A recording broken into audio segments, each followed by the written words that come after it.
नहीं। अब आगे की कहानी सुनिए जो पिछले वीडियो में हमने छोड़ दी थी, जो कि बुद्ध के 2 साधकों के बारे में है। नहीं, तब बुद्ध ने कहा, अरे मूर्ख, इस प्रकार तुम्हारी मुक्ति नहीं होगी। तुम्हारे इन कर्मों के अनुसार तुम इन योनियों में जाओगे। बुद्ध ने तुरंत उसे दिव्य दृष्टि प्रदान की। उसने देखा एक जन्म में वह बंदर बना है और मदारी उसे गले में पट्टा बांधकर नचा रहा है। उसने उसकी पत्नी बंदरिया व 3 बच्चों को भी बांध रखा है। बंदर को बहुत कष्ट हो रहा है। अब वह मदारी को देख पाया, जो उसने इस जन्म में राजा के यहाँ मंत्री रखवा दिया था। अपनी समझ से तो वह श्रेष्ठ कार्य ही कर रहा था, परंतु मदारी मुक्त रहकर व्यापार करना चाहता था। वह इस कष्ट में वशीकरण के वशीभूत होकर जीवन भर राजा का मंत्री बना रहा तथा इस जन्म में इसी का बदला ले रहा था। अब आगे सुनिए। दूसरे जन्म में वह कुत्ता बना हुआ था। हम उग्र साधु की ही बात कर रहे हैं। दूसरे जन्म में वह कुत्ता बनकर गाड़ी में घूम रहा था तथा वह महिला जिससे वह अभिसार करने के स्वप्न लिया करता था, उस कुत्ते को घुमा रही थी। उग्र ने पूछा, प्रभु, यह तो सिर्फ मन की बात थी, मैंने कुछ गलत कर्म नहीं किया।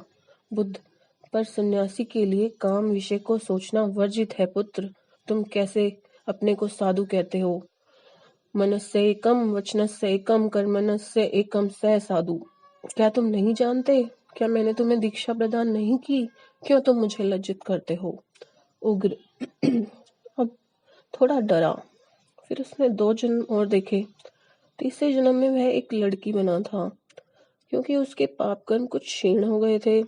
तब बुद्ध ने उसे दिखाया जिस राजा की वह लड़की बना था, राजा के पास पारस पत्थर था। वह लोहे को सोना बना दिया करता था। इसी क्रम में उसने भूल से अपनी लड़की को भी सोना बना दिया, पर सोने से वापस लड़की बनाना उसे नहीं आता था। तो उग्र की आत्मा अनेक वर्षों तक लड़की के रूप में मृत्यु तक कैद ही रही। फिर वह पहाड़ बना अगले जन्म में। अब तक उग्र बहुत ही भयभीत हो चुका था। उसने बुद्ध से पूछा, प्रभु, पर मैंने तो सिद्धियों का प्रयोग लोक कल्याण के लिए ही किया, तो इतना पातक मुझे कैसे लगा?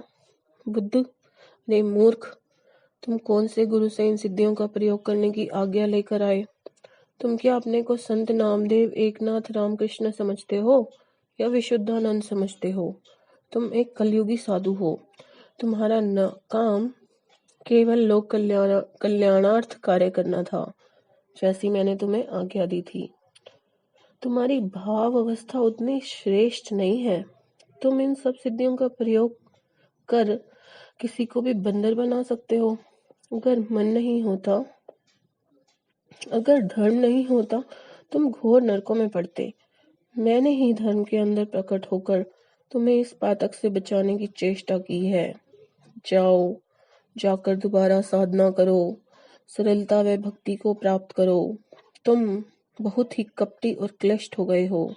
तैव जाकर इन सिद्धियों को गंगा में बहा दो। अब आगे सुनिए। कलयुग में केवल ईश्वर का नाम और भक्ति ही काम आता है। कपट, छल, छिद्र ईश्वर को कतई पसंद नहीं। कपटी मनुष्य को वे अपनी भक्ति कभी प्रदान नहीं करते।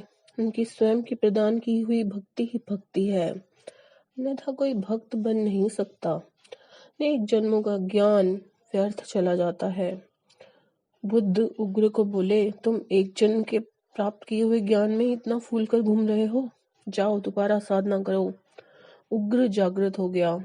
उसने धर्म का धन्यवाद किया। दोनों ने बुद्ध को साष्टांग प्रणाम किया और बुद्ध अंतर ध्यान हो गए। अतः इतने उच्च साधु के जो ऊर्ध्वगमन को निकला था, पतन को प्राप्त हुआ। इस कहानी को ध्यान रख सदैव हम श्रेष्ठ कर्म करें। वैसे तो सन्यासी कर्मातीत अवस्था में रहता है, पर वहां तक पहुंचने के लिए गूढ़ कर्मों की गति जानकर हम बहुत ही सावधानी पूर्वक कर्म करें। यह ही इस कहानी का उद्देश्य है। जब तक जब एक उच्च कोटि के साधु की यह दशा हो सकती है, तो हम साधारण मनुष्य क्या है। हमें तो सदैव ईश्वर को याद कर शुभ कर्म में ही मन को लगाने की चेष्टा करनी चाहिए, नहीं तो हमारी क्या दशा होगी वह तो सिर्फ ईश्वर ही जानते हैं। नमस्कार।